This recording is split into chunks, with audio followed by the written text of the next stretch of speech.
Line express cargo நம்பகமான cargo.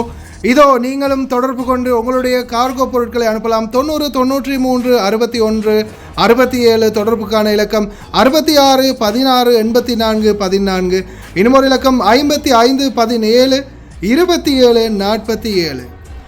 அதே போல் இன்னுமொரு இலக்கம் 50 53 79 39. இன்னுமொரு இலக்கம் 99 69 84 94. உடனே தேடி பார்த்துருந்தா ஒரு உயிரை காப்பாற்றிருக்கலாம். ஏதோ மாட வெட்டி கொள்கிற மாதிரி கொண்டு போட்டுக்கிட்டே இருக்கானுங்க.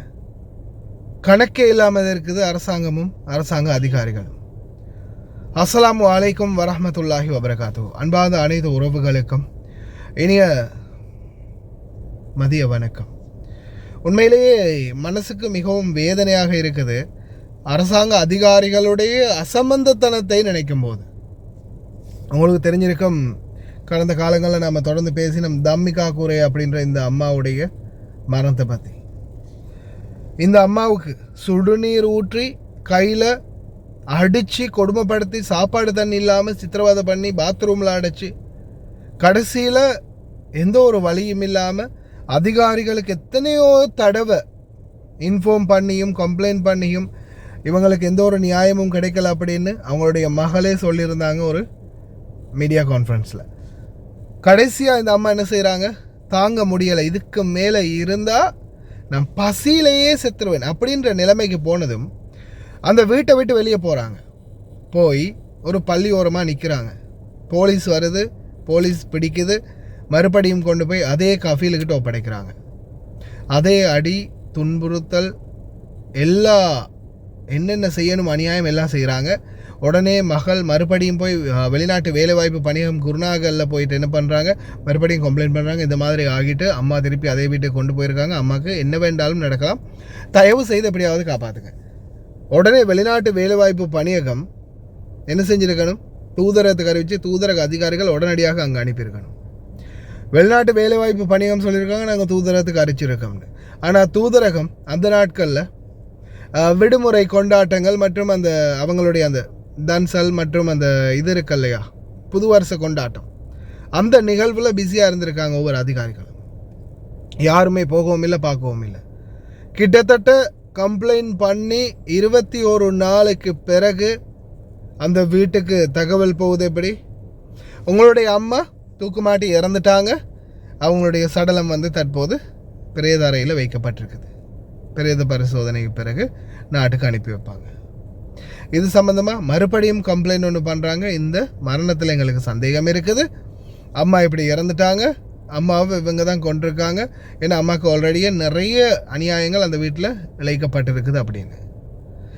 ஆனால் கடைசி வரைக்கும் கிட்டத்தட்ட 2 மாத காலங்கள், 1 மாதம் 10 நாளுக்கு மேலே சவுதி அரேபியாவில் மோச்சரியிலேயே அந்த உடல் இருக்குது. அதற்கப்புறமா கடைசியாக சரிடா நீங்கள் எதுவுமே பண்ண வேணாம், உடலையாவது கொடுங்க, இறுதி கிரிகைகளை பண்ணுவோம் அப்படின்னு இலங்கையை கொண்டு வந்த பிறகு இலங்கையிலையும் கிட்டத்தட்ட 25 நாட்களுக்கு மேலே அந்த உடலை கூறு போட்டு அது செஞ்சு இது செஞ்சு கடைசியாக அவங்களுடைய முகத்தை கூட குழந்தைகளுக்கு பார்க்க விடாமல் சீல் பேக் பண்ணி கொண்டு போய் புதைச்சிருங்க அப்படின்னு கொடுத்துருக்காங்க. ஆனால் இப்போ வரைக்கும் இறந்த அந்த பெண்ணுக்கான நியாயம் கிடைக்கப்படவும் இல்லை, அதிகாரிகள் இதற்கான வருத்தத்தை தெரிவிக்கவும் இல்லை, அவங்க பக்கம் உள்ள குறைபாடுகளை சரி செய்ய போகிறதும் இல்லை. தொடர்ந்தும் இந்த ஏஜெண்டுகளுக்கு வால் பிடிக்கக்கூடிய அதிகாரிகளாகவே வெளிநாட்டு வேலைவாய்ப்பு பணியக அதிகாரிகள் இயங்கிட்டு வராங்க. எந்த இடத்துலையுமே ஏஜெண்ட்டை தாக்கப்பட வைக்கக்கூடாது, காப்பாற்றிடணும் அப்படின்ற ஒரே முடிவில் தான் இந்த அரசாங்க அதிகாரிகள் இன்றைக்கும் செயல்படுறாங்க. வீட்டில் இருக்கிறவங்களையும் கொண்டு போய் ஏஜெண்ட்டு கேட்டால் கொடுத்துருவாங்களோ தெரியல, அந்த அளவுக்கு ஏஜெண்ட்டுக்கு விசுவாசம். எங்கள்கிட்ட சம்பளத்தை வாங்கிட்டு விசுவாசத்தை ஏஜெண்ட்டுக்கிட்ட காட்டுறீங்க, என்னங்கடா நியாயம்? நாங்கள் அவ்வளோ கஷ்டப்பட்டு வெளிநாடுகள்லேருந்து எங்களுடைய தாய்மார்கள், இன்றைக்கி எத்தனையோ தந்தைமார்கள் இந்த வெளிநாடுகள்லேருந்து கஷ்டப்பட்டு அனுப்பக்கூடிய டாலர்களை வைத்து தான் அரசாங்கம் இன்றைக்கும் முன்னேறி போயிட்டுருக்குது. ஆனால் அதே வெளிநாட்டு தொழிலாளர்களுக்கு ஒரு பிரச்சனை என்ன, அதே அரசாங்கம் கண்டுகொள்ளாமல் இருப்பது ஏன்? அதே மாதிரி எங்களுக்காக இன்றைக்கும் எங்களை பிரதிநிதித்துவப்படுத்துறதுக்கு எங்களை பிரதிநிதித்துவப்படுத்தி பாராளுமன்றத்தில் பேசுகிறதுக்கு ஒரு அதிகாரம் நம்மள்கிட்ட இல்லை. இன்றைக்கும் எத்தனை கண் தெரியாத மனிதர்கள் அவங்களுக்கான செயல்பாடுகளை செய்கிறது கூட பாராளுமன்றத்தில் ஒரு பிரதிநிதித்துவம் இருக்குது. ஒரு அமைச்சர் நியமிக்கப்பட்டிருக்கிறாங்க ஊனமுற்றோர்களுக்காக. ஆனால் டாலரை சம்பாதிச்சு இன்னைக்கு வரைக்கும் ஓடா தேஞ்சி நாட்டுக்கு பணம் அனுப்பக்கூடிய வெளிநாட்டு தொழிலாளர்களை பாதுகாக்கிறதுக்கும் அவங்கள பற்றி பேசுகிறதுக்கும் குரல் கொடுக்கறதுக்கும் எந்த ஒரு அமைச்சரும் பாராளுமன்றத்தில் இல்லை அப்படின்றது மிகவும் வருத்தத்துக்குரிய விடயமாக இருக்கிறது. புதிய அரசாங்கம் அனுரவின் அரசாங்கம் வந்ததுக்கு பிறகு நிறைய விடயங்களில் மாற்றங்களை கொண்டு வந்திருக்கிறாங்க. ஆனால் இன்றைக்கு வரைக்கும் வெளிநாட்டு தொழிலாளர்களுக்கு பல நன்மைகளை செய்து தருவதாக சொன்ன வாக்குறுதிகள் எதுவுமே முன்னெடுக்கப்படவும் இல்லை, நடவடிக்கைகள் எடுக்கப்படவும் இல்லை. ஆனால் இன்றைக்கும் டாலர் போயிட்டே தான் இருக்குது. வெளிநாட்டுக்கு தொழிலாளர்கள் அனுப்பப்பட்டுக்கிட்டே தான் இருக்கிறாங்க. பெட்டியோடு வராங்க, கடைசியில் பெட்டியில் அடைப்பட்டு போகிறாங்க. இது தொடர்ந்து கொண்டே இருக்குது. ஆனாலும் இன்னும் எங்களுடைய தொழிலாளர்களுக்கான நியாயம் பெறப்படவில்லை. அது உண்மையிலே மிகவும் வேதனையாக இருக்கின்றது. அதே மாதிரி இது சம்பந்தமாக சுரக்ஷித ஹெட்டாக் ரட்டவிரு சான்சாதே துஷார சகோதரர் அதே மாதிரி இது சம்பந்தமாக ஹாமிதுரும் பேசியிருந்தார். அந்த சந்தர்ப்பத்தில் அவர் குறிப்பிடுறாரு பாருங்க. මේ පිළිබඳව කවුරුත් හොයා බැලුවේ නැහැ. ඒ අතරතුර තමයි මේ අම්මගේ ජීවිතය අහිමි වෙන්නේ. හරි කනගාටුදායක තත්ත්වයක්. யாருமே இதை பற்றி விசாரிக்கவே இல்லை. அந்த சந்தர்ப்பத்தில் அந்த அம்மா இறந்தாங்க. ඊට පස්සේ අපි මේ පිළිබඳව සාකච්ඡා කරා විදේශ සේවා නියුක්තිකාරයන් සෙට් එක්ක. ඒ වෙලාවේ මතක් කළා හාමුදුරුවනේ මේ මිනිහ අපි ගාන ගේනවා කියලා. හැබැයි අපිට எங்களுடைய கணக்கில் நாங்கள் அந்த சடலத்தை கொண்டு வந்து கொடுக்குறோம் அப்படின்னு மட்டும் சொன்னாங்களாம் பேச்சுவார்த்தை நடத்தும் போது. අපට දැනගන්න ලැබෙනවා මේ ඒජන්සි කරු රුපියල් 9,95,000ක් ගෙවලා තියෙනවා මිනිහගේන්ද. මම දන්නේ මෙච්චර මුදලක් මොන කාරණාවකට යනවද කියලා. 9 லட்சத்து அதாவது 10 லட்சத்துக்கு 5000 குறைய මේ වෙනකොට இந்த உடலை கொண்டு வரதுக்கு செலவழிச்ச காசுன்னு சொன்னாங்களாம்.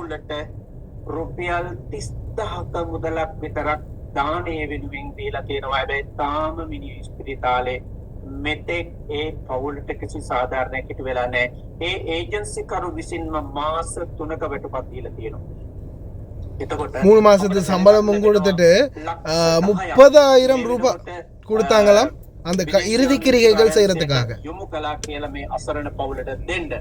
හැබැයි තාමත් ඒ ගැන කිසිදු 10 லட்சம் ரூபாய் அந்த குடும்பத்துக்கு நஷ்டஈடாக ஒரு இழப்பீடாக கொடுங்க, போன உயிரை கொண்டு வர முடியாது, ஒரு இழப்பீடாக கொடுங்கன்னு சொன்னாங்களாம். அதுக்கும் இன்னொரு முயற்சியும் இல்லை.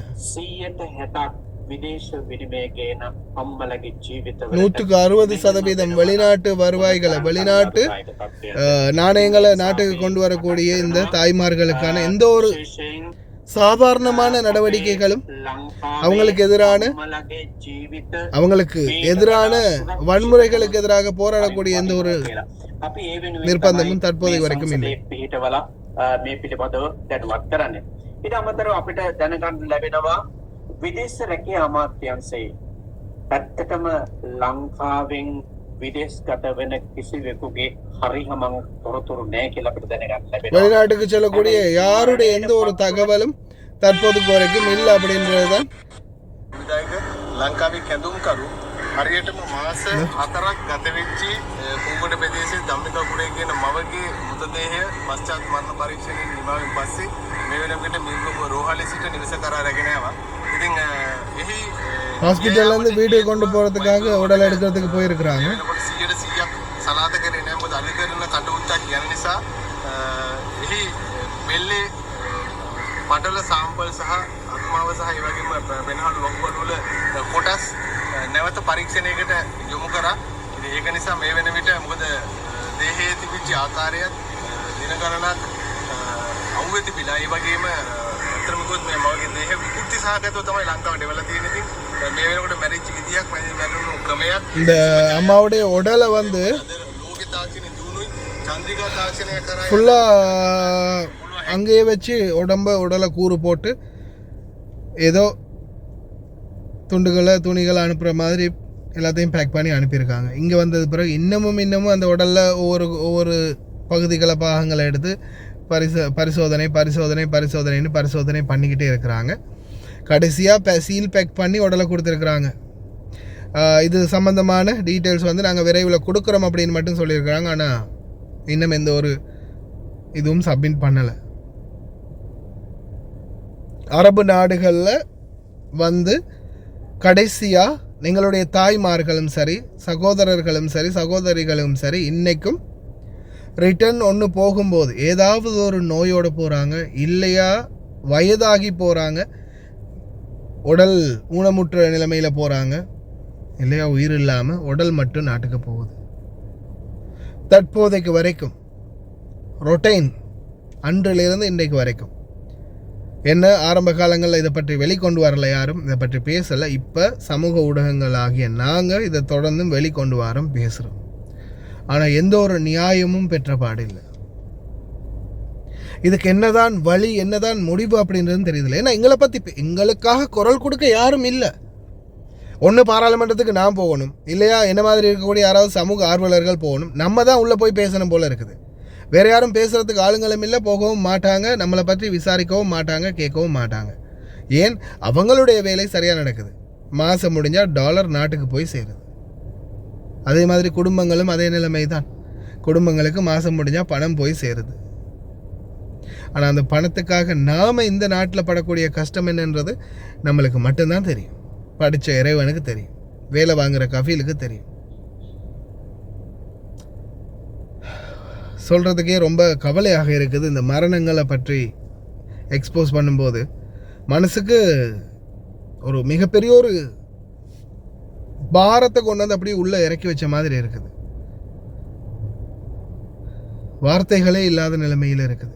ஏன்னா ஒவ்வொரு நாளும் ஏன்னா சோஷியல் மீடியா அப்படின்ற வகையில் தொடர்ந்தும் இப்போ மற்றவங்களை பற்றி எனக்கு தெரியாது, ஆனால் என்னை பொறுத்த வரையில் எனக்கு ஒவ்வொரு நாளைக்கும் வரக்கூடிய மெசேஜ்கள் எனக்கு இன்னமும் நான் இந்த வீடியோ போடுற டைம் வந்து பார்த்திங்கன்னா ரெடி பண்ணிட்டு இருக்கிற டைம் வந்து கிட்டத்தட்ட ஒரு 10:58 டைம். நான் பாதி மெசேஜ் கேட்டேன், ஆனால் இன்னும் கொஞ்சம் மெசேஜ் இருக்குது கேட்குறதுக்கு, இன்னும் மெசேஜ் இருக்குது. தொடர்ந்து ஒரு நாளைக்கு குறைஞ்சது ஒரு 200லேருந்து 300 மெசேஜ் வருது. அதில் ஒரு 100-150 மெசேஜ் தொடர்ந்து புதிதாக வரக்கூடிய மெசேஜ்கள் வருது. அதில் ஒவ்வொருத்தருடைய பிரச்சனைகள் தான் அதிகமாக வருது. பிரச்சனை என்றது முடிவே இல்லாமல் இருக்குது இந்த நாட்டில். தொழிலாளர்களுக்கான பாதுகாப்பு என்றது 0 லெவல்லே தான் இருக்குது. சிந்திச்சு செயல்படுங்க. அரசாங்க அதிகாரிகள் நிச்சயமாக இதுக்கு பதில் கூறியே ஆகணும். இன்னும் இந்த மாதிரியான நிலைமைகள் தொடர்ந்தால் கடைசி காலத்தில் சடலங்கள் மட்டும்தான் இங்கேருந்து போகுமே தவிர எங்களுடைய சகோதர சகோதரிகள் போக மாட்டாங்க. அதுதான் உண்மையான நிதர்சனம். No comments. உங்களுடைய கருத்துக்களை மறக்காம கமெண்டில் பதிவு பண்ணுங்கள். ஹாய் காய்ஸ், இன்றைக்கி நாங்கள் எங்கே வந்திருக்கிறோம் தாத்தா? எங்கே வந்திருக்கிறோம் நாங்கள் இன்றைக்கி? அல்மிஷாயில். நீங்கள் எப்போ ஆர்டர் பண்ணீங்க தாத்தா? நான் இன்றைக்கி ஈவினிங் தான் ஆர்டர் பண்ணேன். இந்த கூட ஆர்டர் பண்ணீங்க? எனக்கு எமர்ஜென்சியாக இந்த சாமானம் கொஞ்சம் எனக்கு வேணுமென்றதுக்காக வேண்டி இதனால் வந்து எனக்கு அவசரமாக இப்போ நைட்டு 10:15 எங்கேயும் ஆகுது. ஸோ அவர் எனக்கு அவசரம் அப்படின்றதுக்காக வேண்டி அவர் எனக்கு பணம் தந்தார். ஸோ இவங்களோட சேவையை பற்றி நீங்கள் எதுவும் கவலைப்பட வேண்டிய அவசியம் கிடையாது. அவங்க சொன்ன டைமுக்கு எங்களுக்கு எமர்ஜென்சியாக தேவைன்னு சொன்னால் அந்த டைமுக்கு அவங்க எல்லா சாமானத்தையும் கொண்டு எங்கள்கிட்ட ஒப்படைச்சிடுவாங்க.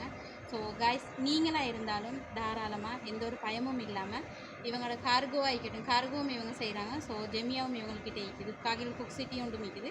சாமானமும் நீங்கள் ஆர்டர் பண்ணலாம் தைரியமாக. எந்த ஒரு இதுவும் எதிர்பார்க்காம அவங்க சமூக சேவையை செஞ்சு முடிப்பாங்க. தேங்க்யூ ஸோ மச் தாத்தா.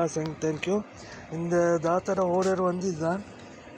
நீங்களும் ஒரு 20 கேடிக்கு மேலே ஆர்டர் பண்ணிங்கன்னா நீங்கள் எங்கே இருந்தாலும் பிரச்சனை இல்லை, உங்களோட வீட்டுக்கே வந்து டெலிவரி பண்ணி தருவோம். இன்ஷா அல்லாஹ் இன்னொரு வீடியோவில் சந்திப்போம். Thank you, bye bye.